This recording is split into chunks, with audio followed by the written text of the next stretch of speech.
அவர் போய் கொத்து பரோட்டான்றாரு, கேவலமாக பேசுகிறாருல்ல.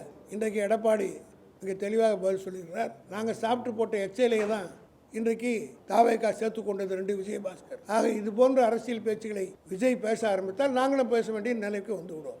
தமிழக முதலமைச்சர் விஜய் அவர்கள் தொடர்ந்து குதிரை பேரத்திலே ஈடுபட்டு வருகிறார் என்பதை குறித்து ஏற்கனவே திராவிட முன்னேற்ற கழகம் உச்சநீதிமன்றத்திலே வழக்கு தொடர்ந்து அந்த வழக்கில் நீதிபதிகள் இது குறித்து, அதாவது கரூர் சம்பவத்தை குறித்து விசாரிப்பதற்கு தனியாக ஒரு நீதிபதி நியமிக்கப்பட்டு ஓய்வு பெற்ற உச்சநீதிமன்ற நீதிபதியுடைய தலைமையில் அது நடைபெற்று கொண்டிருக்கிறது.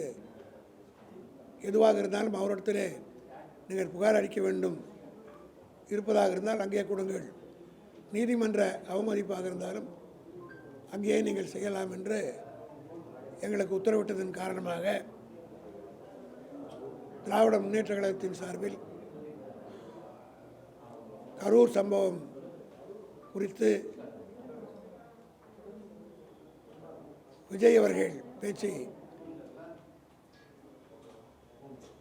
உச்சநீதிமன்ற ஓய்வு பெற்ற நீதிபதி அவர்களுக்கு அவருடைய பேச்சு முழுவதும் உண்மைக்கு மாறாகவும், அது மட்டுமல்ல வழக்கை பாதிக்கக்கூடிய தன்மையிலும் அமைந்திருக்கிறது என்பதை தெளிவாக நாங்கள் அந்த கமிட்டிக்கு அனுப்பியிருக்கிறோம்.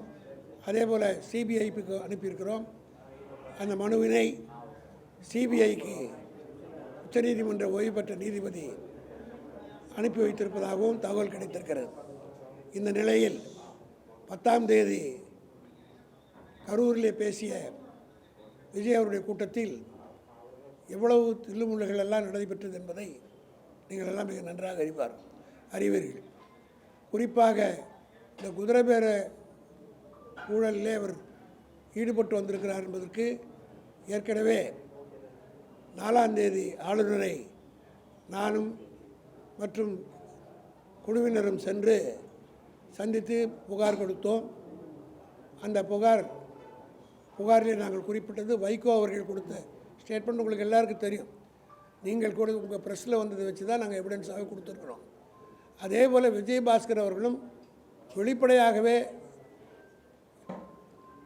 செய்தியாளர் கூட்டத்தில் என்னை தாவேகாவுக்கு வந்து சேரும்படி கேட்டுக்கொண்டார்கள். ஆகவே தான் நான் ராஜினாமா செய்கிறேன் என்று சொல்லி ராஜினாமா செய்துவிட்டு அவரும் சேர்ந்து விட்டார். ஆக இதெல்லாம் குதிரைபேட ஊழலுக்கு தகுந்த ஆதாரங்கள் என்பதை சுட்டி காட்டுகிற வகையில் ஆளுநரிடத்திலும் டிவிசியும் திமுகவின் சார்பில் நாங்கள் புகார் கொடுத்துருக்கிறோம். ஆக விஜய் அவர்கள் உண்மைக்கு மாறாகத்தான் எல்லாம் பேசிக்கொண்டே இருக்கிறார். அவர் பேச்சு நீங்கள் எல்லாம் பார்த்திருப்பீர்கள். கொத்து பரோட்டா என்று குளத்தூரில் கொத்து பரோட்டாவை ஆக்கி விட்டார்கள் என்று கீழ்த்தரமாக பேசினார். இன்றைக்கு எடப்பாடி மிக தெளிவாக பதில் சொல்லியிருக்கிறார். விஜயபாஸ்கர் அங்கே இருந்து போய் சேர்ந்திருக்கிறார் என்றால் அவர் சொல்கிறாரு, அவருடைய அதிமுக காரங்க சொல்கிறாங்க, நாங்கள் சாப்பிட்டு போட்ட எச்சையிலேயே தான் இன்றைக்கு தாவேகா சேர்த்து கொண்டது 2 விஜயபாஸ்கர். கரூர் விஜயபாஸ்கர், இன்னொருத்தர் விராலிமலை விஜயபாஸ்கர். இந்த 2 பேரும் அதிமுக சார்பில் தான் வெற்றி பெற்றாங்க. அதிமுக காரர் ஒருத்தர் எங்கிட்ட சொல்கிறாரு, நீங்கள் இப்படி பதில் சொல்லுங்கண்ணே, அவர் போய் கொத்து பரோட்டான்றாரு, கேவலமாக பேசுகிறாருல்ல. நாங்கள் 2 பேர் சாப்பிட்டு போட்ட 2 இலை தான் அங்கே போய் சேர்ந்துருக்குதுன்னு சொல்கிறார். ஆக இது போன்ற அரசியல் பேச்சுக்களை விஜய் பேச ஆரம்பித்தால் நாங்களும் பேச வேண்டிய நிலைக்கு வந்து விடுவோம். ஆகவே எச்சலையை வைத்துக்கொண்டு அதுக்கு ஒரு விழா நடத்துகிறார். அதில் ஒரு மிகப்பெரிய பொய்யை சொல்கிறார். ஏதோ கரூரில் அறநிலையத்துறையின் சார்பாக இடங்களே அரசாங்கம் எடுத்துக்கொண்டது கோயிலுடைய இடத்தை ஏழைகள் குடியிருக்கிற இடத்துலன்னு சொல்கிறார். அதற்கு இவர் இப்போ கொடுக்குறாராம் விஜயபாஸ்கர் மனு கொடுப்பதை போலவும் அந்த மனுவை முதலமைச்சர் ஏற்றுக்கொள்வதை போகவும். இது என்றைக்கு நடக்குது? 10ஆம் தேதி. ஆனால் 9ஆம் தேதியே ஜியோ போட்டாங்க. இது எவ்வளோ பெரிய பித்தலாட்டம், எவ்வளோ பெரிய நாடகம். 9ஆம் தேதியே ஒரு அரசு ஆணை வெளியிடப்பட்டு விட்டது. விஜய் 10ஆம் தேதி போய் அங்கே பேசுகிறார். இவர் கொடுக்குறாரு, அதை அவர் வாங்குறாரு, உடனே உத்தரவு போடுறாரு மாதிரி போட்டு ஒரு நாடகம்லாம் நடத்துகிறாங்க. ஆக இப்படிப்பட்ட நாடகங்களை இவர் நடத்தி கொண்டிருக்கிறார்கள். இதற்கெல்லாம் முடிவு கட்டுகிற வகையில் திமுக இவங்களை க்ளோஸாக ஃபாலோ பண்ணி எல்லா விதமான நடவடிக்கை நேரடியாக எடுப்போம் என்பதை தெரிவித்துள்ளார். அதிமுக கொடுத்திருக்காங்க, பாஜக கொடுத்திருக்காங்க, திமுக கொடுத்திருக்கு தொடர்ந்து. ஆனா எவ்விதமான நடவடிக்கையும் இல்லாத பட்சத்தில் தொடர்ந்து புகார் மட்டும் முடிந்தவர் எந்த அடிப்படையாக? இதற்கு பிறகு உரிய நடவடிக்கை அவர்கள் எடுக்கலைன்னா நீதிமன்றத்தை நாடுவதற்கு வழிவகுப்புக்காக தான் கொடுக்கும். கவர்னர் எடுக்கிறாரா இல்லையான்னு தெரியும். கவர்னர் யூஸ்வலாக அவங்களுக்கெல்லாம் தெரியும். மனு அவர்கிட்ட கொடுத்தா, ஏன்னா நாங்கள் நீதிமன்றத்தில் என்ன கேட்பாங்கன்னா, கான்ஸ்டியூஷன் ஹெட் அவர் தான். அங்கே அவர்கிட்ட கொடுத்தீங்களா, மனு கொடுத்தீங்களா, சட்டமன்றத்துக்கு சம்மந்தப்பட்டது இருக்கிறதுனால is the custodian of the legislature assembly, therefore he has to take action. நீங்கள் காம்பிடென்ட் அத்தாரிட்டி கம்ப்ளைண்ட் கொடுக்கலனா கோர்ட்டில் கேட்பாங்க. அதனால் வி லாட்ஜ் தி கம்ப்ளைண்ட். உரிய நடவடிக்கை எடுக்கவில்லை என்றால் சட்ட ரீதியான நடவடிக்கை எடுப்பது தான் இதெல்லாம். டிவிஎஸ்க்கு புகார் கொடுக்குறது